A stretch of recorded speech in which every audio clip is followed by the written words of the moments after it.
విశాఖలో దారుణం చోటు చేసుకుంది. చైతన్య కాలేజ్ విద్యార్థిపై లైంగిక వేధింపులకు పాల్పడ్డారు. కొమ్మాది చైతన్య కాలేజ్ అధ్యాపకులు దాష్టికం, కాలేజ్ యాజమాన్యం వికృత చేష్టలకు ఓ నిండు ప్రాణం బలైంది. న్యూడ్ ఫొటోస్ తీసి అమ్మాయికు పలుమార్లు బెదిరించారు. దీంతో విసుగుపోయిన డిప్లొమా విద్యార్థిని కాలేజ్ పై నుండి దూకి ఆత్మహత్య చేసుకుంది. ఈ విషయం బయటకు తెలియకుండా గుట్టు చప్పుడు కాకుండా మృతదేహాన్ని కేజీహెచ్ కి తరలించారు. ఈ ఘటన కారణాలపై కఠిన చర్యలు తీసుకోవాలని కుటుంబీకులు, పలువురు ప్రజా సంఘాల నాయకులు డిమాండ్ చేస్తున్నారు.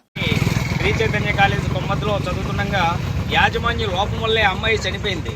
కాబట్టి యాజమాన్యం వచ్చి అమ్మాయికి స్టడీ బాగోలేదు, అది లేదు ఇది లేదని చెప్తున్నారు. అమ్మాయి ర్యాంక్ స్టూడెంట్, సీట్ వస్తేనే అమ్మాయి శ్రీ చైతన్యలో జాయిన్ అయింది.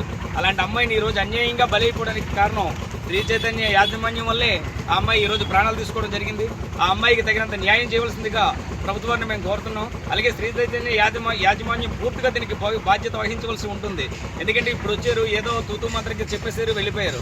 ఏమీ జరగలేదండి, ఏమీ కాదండి. ఆ అమ్మాయి స్టడీ ల్యాక్ ఇదే అని చెప్పేసి వెళ్ళిపోతున్నారు. మేము ఇక్కడ ఉన్నప్పుడు కూడా ఆ అమ్మాయి ర్యాంక్ స్టూడెంటా కాదా అని గత చదివిన కాలేజ్ స్కూల్లో కూడా మీరు స్టేట్మెంట్ తీసినట్లయితే ఆ అమ్మాయి ఎలాంటిదని తెలుస్తుందని చెప్పి సభముఖం మీకు తెలియజేసుకుంటున్నాను. ఆ అమ్మాయికి తగినంత న్యాయం చేయవలసిందిగా మేమందరం కోరుకుంటున్నాం. శ్రీ చైతన్య కాలేజీ మీద యాక్షన్ తీసుకోవాల్సిందిగా ప్రభుత్వాన్ని కోరుతున్నాం. రూపశ్రీకి న్యాయం జరగాలి. న్యాయం జరిగే వరకు ఇది ఎంతవరకైనా తీసుకెళ్ళడానికి మేము సిద్ధంగా ఉన్నామని మీ అందరికీ తెలియజేస్తా ఉన్నాం.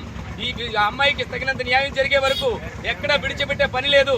శ్రీ చైతన్య కాలేజీ దిగి వచ్చి మాకు తగినంత క్షమాపణ చెప్పి ఆ అమ్మాయికి నష్టపరిహారం ఇచ్చి ఆ అమ్మాయి మరి ఇంకా అక్కడ చదువుతున్న పిల్లలకి ఎవరికి కూడా అన్యాయం జరగకుండా ఉండడానికి చూసేలాగా ప్రభుత్వం కూడా యాక్షన్ తీసుకోవాలని, శ్రీ చైతన్య కాలేజీని వెంటనే మూసేయాలని చెప్పేసి సభముఖంగా మీ అందరికీ తెలియజేస్తా ఉన్నాను.